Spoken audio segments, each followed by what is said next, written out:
Bismillahirrahmanirrahim. Assalamualaikum warahmatullahi wabarakatuh. Perkenalkan, nama saya Mulyana dengan NIM 202105010122. Saya dari Prodi Ekonomi Syariah kelas A. Di sini saya akan menjelaskan materi tentang isim dan pembagiannya dengan tujuan untuk memenuhi salah satu tugas mata kuliah saya, yakni bahasa Arab. Ya, langsung penjelasannya. Pembagian kalimah atau kata dalam bahasa Arab. Kalimah atau dikenal dalam bahasa Indonesia dengan kata adalah lafaz yang memiliki arti. Kalimah dibagi menjadi 3 kategori, yaitu isim, fiil, dan haraf. Berikut penjelasan mengenai ketiga hal tersebut. Pertama, isim. Isim adalah setiap kata yang merujuk ke orang atau manusia, hewan, tumbuhan, benda mati, tempat, waktu, sifat, atau makna lainnya yang tidak ada hubungannya dengan waktu. Ringkasnya, semua kata yang tidak termasuk dalam kata kerja dan harf, maka ia adalah isim. Contoh, jamalu, yaumu atau hari. Ciri-ciri isim. Tanwin artinya setiap kata yang bisa dibaca tanwin atau harakat akhirnya, maka ia adalah isim. Contohnya insanun atau manusia, didahului alif lam. Contohnya al-kursiyu, terletak setelah huruf nida atau untuk memanggil. Contohnya ya hasanah, ya Hasan. Setiap kata yang terletak setelah ya atau wahai, maka ia adalah isim. Dalam bahasa Indonesia pun demikian, setiap kata yang muncul setelah wahai biasanya adalah kata benda atau nama orang misalnya, dan kata benda termasuk bagian dari isim. Majrur, yang diantaranya tandanya adalah harakat kasrah. Majrur merupakan salah satu kekhususan yang dimiliki oleh isim. Majrurnya isim bisa karena didahului oleh huruf jar atau karena merupakan bentuk itlafah. Contohnya ala maktabi atau di atas meja merupakan bentuk jar majrur adalah huruf jar, sedangkan maktabi atau al-mak adalah isim yang karena didahului oleh huruf jar sehingga majrur dengan kasrah. Untuk bentuk itlafah misalnya ba'bu, baiti atau pintu rumah. Kata ba adalah mudhaf, sedangkan baiti mudfa ilaihi. Perlu diingat, mudhaf ilaihi selalu dibaca majrur jika ada satu kata yang berfungsi sebagai mudhaf ilaihi dan kata tersebut dapat langsung dimajrurkan. Perlu diingat, mudhaf ilaihi selalu dibaca majrur jika ada satu kata yang berfungsi sebagai mudhaf ilaihi dan kata tersebut dapat langsung dimajrurkan. Contohnya al-baiti, yang mana majrur dengan kasrah, maka ia adalah isim. Perlu diingat, mudhaf ilaihi selalu dibaca majrur jika ada satu kata yang berfungsi sebagai mudhaf ilaihi dan kata tersebut dapat langsung dimajrurkan. Contohnya al-baiti, yang mana majrur dengan kasrah, maka ia adalah isim.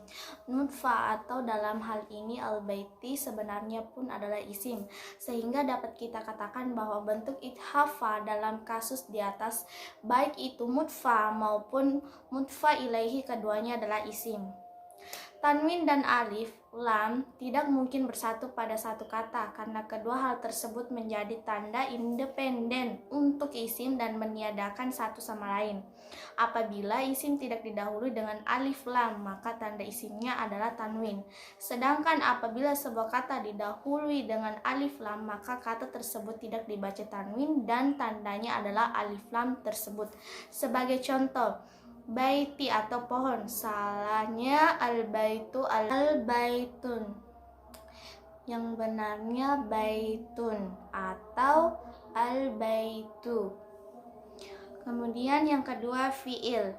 Fiil adalah sebuah kata yang berfungsi untuk menunjukkan suatu peristiwa atau kejadian pada waktu tertentu yang dikenal dalam bahasa Indonesia dengan kata kerja. Fiil dapat diketahui dengan melihat salah satu di antara ciri-ciri berikut. Sudah. Tafail, yaitu huruf ta yang berkedudukan sebagai pelaku pekerjaan. Contohnya, dohrobtu atau telah memukul. Huruf ta di sini maknanya kembali ke damir atau kata sebagai fa'il, ganti atau pelaku. Dohrabta artinya kamu telah. Dohrabta di mana kamu telah. Huruf ta atau memukul maknanya kembali ke sebagai anta damir pelaku. Ta tanits, yaitu huruf ta yang menunjukkan jenis muannas atau perempuan. Contohnya, dohrabat, dia perempuan telah. Huruf atau memukul tak sukun diakhiri maknanya kembali dia, ya ke damir atau perempuan. Tatribu, dia perempuan sedang atau memukul. Huruf ta di awal maknanya kembali dia ke damir atau perempuan. Yamukhat haba, yaitu huruf ya yang menunjukkan kata ganti orang kedua atau kamu atau pihak yang diajak bicara. Contohnya, tadribin, kamu perempuan sedang memukul. Sedang memukul. Idribi, artinya wahai kamu perempuan pukullah. Nun taukid, yaitu huruf nun yang ditambahkan di akhir kata untuk menunjukkan makna penekanan. Contohnya, lihat haribanna, hendaklah dia benar-benar memukul. Terdapat ciri lain yang memudahkan kita untuk mengenali suatu kata itu fiil atau bukan, yaitu apabila kata tersebut didahului oleh ka, sa dan saufa. Yang ketiga, harf. Harf adalah jenis kata selain isim dan fiil. Harf sebagai macam jenisnya diantaranya adalah harf jar, harf adhaf, harf nida, dan lain-lain. Dalam bahasa Indonesia, harf ini mirip dengan kata penghubung. Contohnya, harf adalah man, ila, an, al, ba. Isim dan pembagiannya. Isim merupakan salah satu jenis kata atau selain fiil dan harf yang ada di dalam bahasa Arab yang perlu kita kenal sebelumnya belajar lebih jauh tentang bahasa Arab. Isim dalam bahasa Indonesia biasa dikenal dengan istilah kata benda tersebut, kata benda, akan tetapi istilah tersebut belum sepenuhnya mencakup seluruh konsep yang ada dalam isim. Berikut definisi-definisi yang disebutkan dalam beberapa buku, antaranya di dalam kitab An-Nahwu Al-Wadi jilid 1. Disebutkan mengenai definisi dari isim yang cukup sederhana, yaitu semua kata yang mencakup orang, hewan, tumbuhan, benda mati, dan benda yang lain. Atau semua kata yang mencakup orang, hewan, atau tumbuhan, benda mati, atau jenis benda yang lainnya. Definisi tersebut belum secara rinci menjelaskan kata benda abstrak yang terbuat dari kata kerja atau yang disebut dalam bahasa Arab dengan isi masdar. Selain itu, definisi lain yang mirip dengan kitab Nahwu Wadi adalah definisi yang ada dalam kitab Mulakhos Qawaid Lugha Arabiyah yang menambahkan cakupan isim berupa kata yang merujuk tempat, waktu, sifat, dan tidak disertai dengan makna tambahan waktu. Sedangkan dalam kitab lain, yaitu kitab Al-Qawaid Al-Asiyah lil Al-Lugha Al-Arabiyah karya Sayyid Ahmad Al-Hashimi menjelaskan definisi isim dengan jangkauan yang lebih luas, yaitu kata yang merujuk pada arti tertentu secara mandiri dan tidak disertai dengan makna tambahan berupa keterangan waktu baik, waktu lampau, sekarang maupun yang akan datang. Nah, dari ketiga definisi di atas dapat disimpulkan bahwa isim merupakan kata yang dapat dipahami secara mandiri tanpa butuh kata lain dan tidak disertai dengan makna tambahan waktu, baik waktu lampau, sekarang maupun yang akan datang, yang meliputi orang, hewan, tumbuhan, benda mati, tempat, waktu, sesuatu dan kata, sifat, dan benda abstrak. Isim dapat dibagi menjadi beberapa kategori sesuai dengan tujuan dan perspektif. Berikut penjelasan mengenai pembagian isim dilihat dari berbagai sudut pandang. Pertama, pembagian isim dilihat dari jenis huruf penyusunannya. Isim dilihat dari jenis huruf penyusunannya dibagi menjadi dua macam, yaitu pertama isim ghoir adalah isim yang diakhiri dengan huruf konsonan atau sahih dan diakhiri dengan huruf vokal atau ilah. Huruf vokal harf ilah dalam bahasa Arab dibagi menjadi tiga, yaitu alif, waw, dan ya. Dari ketiga contoh tersebut kita dapat menyimpulkan bahwa semua isim tersebut diakhiri dengan isim ghoir syai'ah dibagi menjadi tiga macam, yaitu isim maksur, isim mangkut, dan isim mamdud. Isim maksur adalah isim murab atau isim yang berubah cara bacanya sesuai dengan kedudukannya dalam kalimat, yang diakhiri dengan huruf alif lazimah asliyah atau alif yang ditulis dengan huruf yah yang ditandai dengan harakat fathah pada huruf sebelumnya.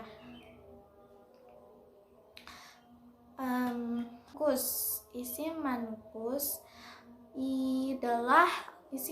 adalah isim mu'arab yang diakhiri dengan huruf alif lazimah asliyah yang ditandai dengan harakat kasrah pada huruf sebelumnya. Contohnya wadi, lembah, qadhi, hakim, dai, orang yang berdakwah. Ketiga contoh tersebut huruf sebelumnya diberi harakat kasrah.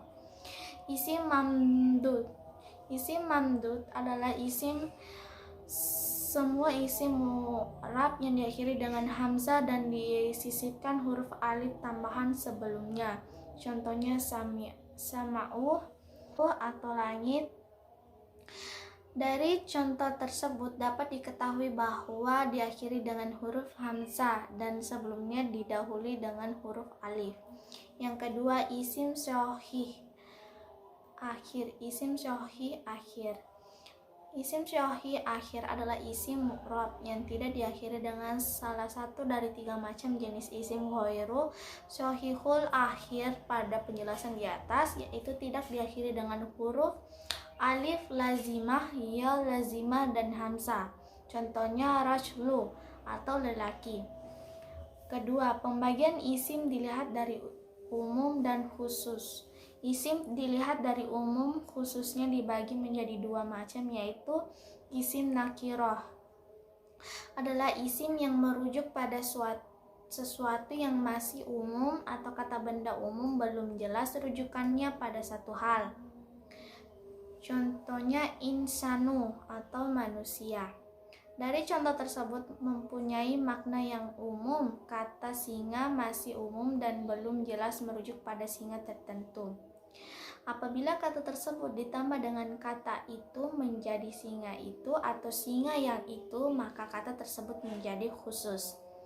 Yang kedua, isim ma'rifat adalah isim yang merujuk pada sesuatu yang khusus atau kata benda khusus yang sudah jelas rujukannya pada sesuatu. Contohnya Muhammad. Dari contoh di atas termasuk dalam isim ma'rifat karena semua kata sudah merujuk pada satu kata tertentu yang sudah jelas maknanya. Berikut macam-macam isim ma'rifat. Pertama, domir. Isim domir adalah kata ganti baik untuk orang pertama, kedua, maupun ketiga. Berikut yang termasuk kata ganti dalam bahasa Arab. Huwa atau dia lagi.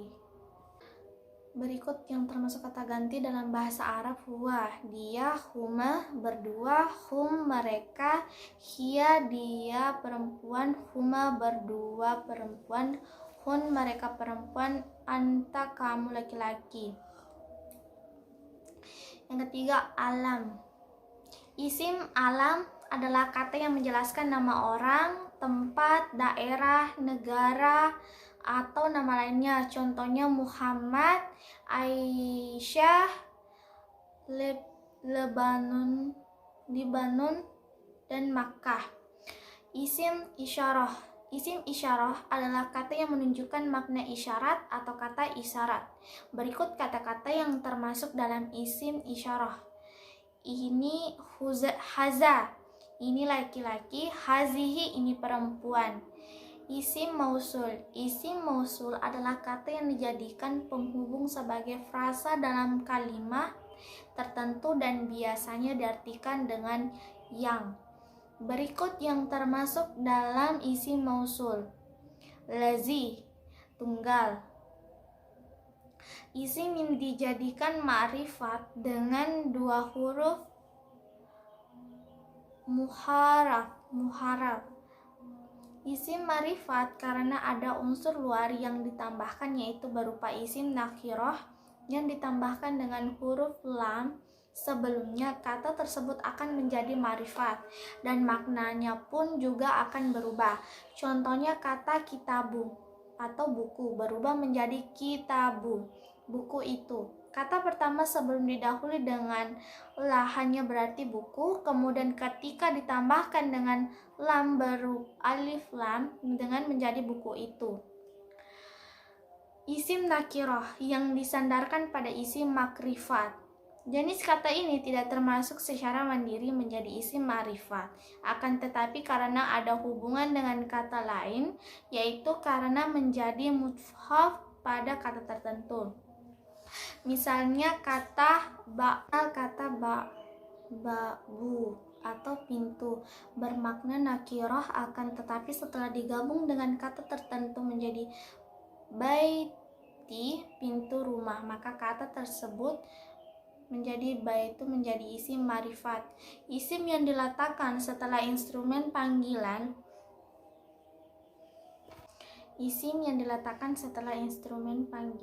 munada matsul. Jenis isim ma'rifat ini juga tidak berdiri secara mandiri karena memerlukan kata lain sebagai penyebab yang menjadikan kata nakirah menjadi ma'rifah. Contohnya sahsu.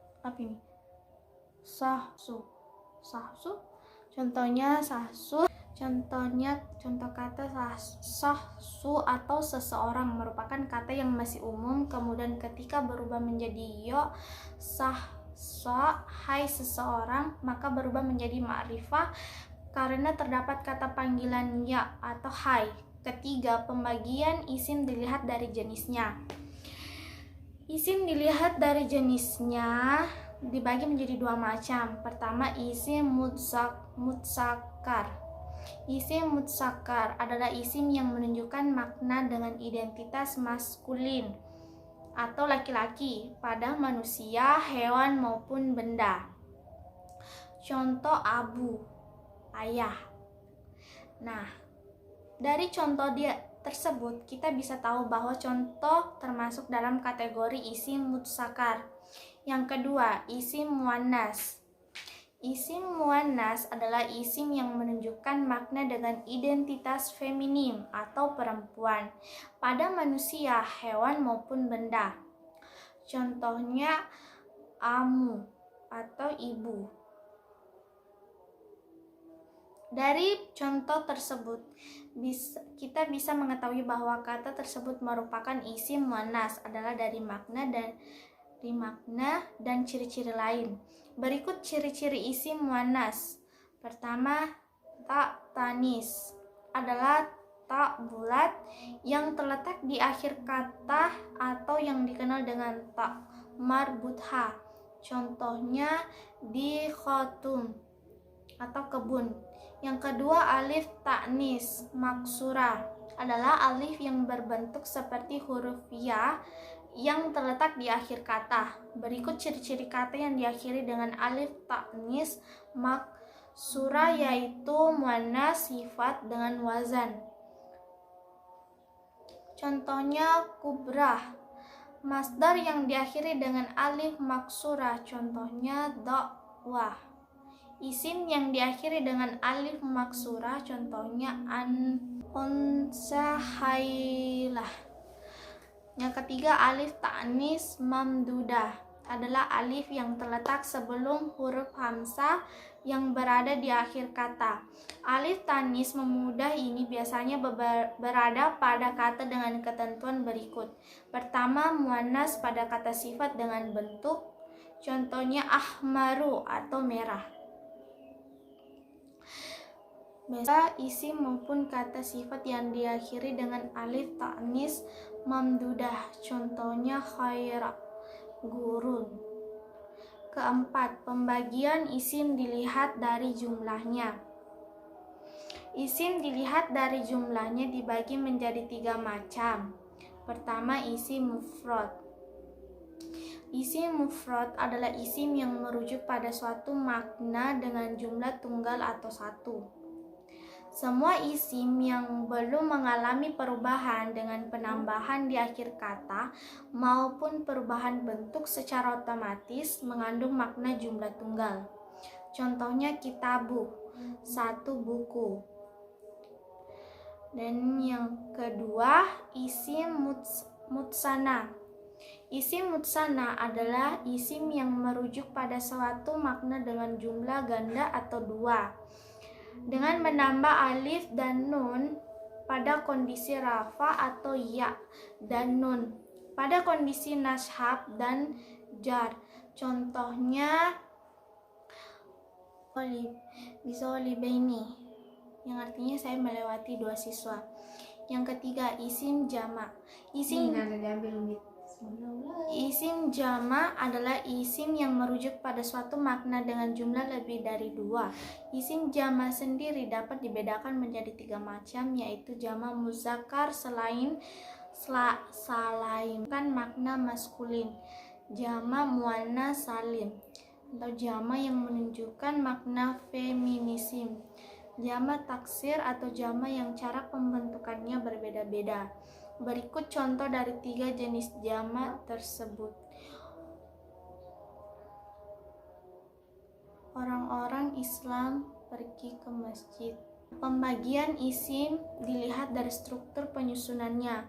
Isim dilihat dari struktur penyusunannya menjadi 2 macam, yaitu isim jamid. Isim jamid adalah isim yang bukan berasal dari proses pembentukan suatu kata atau proses derivasi atau yang dikenal dengan bahasa Arab dengan tashrif. Contoh rajulu atau laki-laki. Dari contoh tersebut merupakan kata yang tidak mengalami perubahan bentuk dari kata tertentu. Yang kedua, isim mustaq. Isim mustaq adalah isim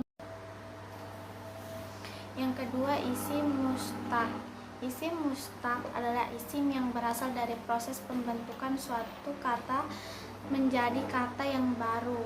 Contohnya katibu atau penulis.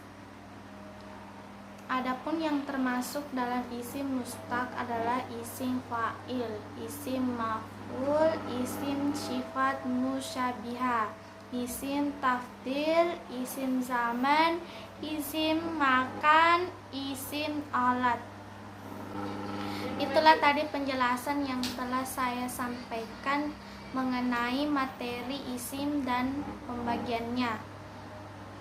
Lebih dan kurangnya mohon dimaafkan. Assalamualaikum warahmatullahi wabarakatuh.